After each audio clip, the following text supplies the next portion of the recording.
Okay, so these are Walter Tools PCD milling insert in the shape of a triangle. These are special brazed PCD inserts used for milling. Let's open it and see.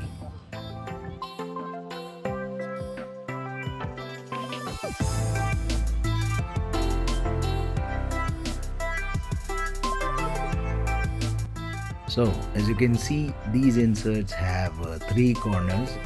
It has a special facet on the side of the insert meant to give a good finish on your non-ferrous milling. Try it out and let us know.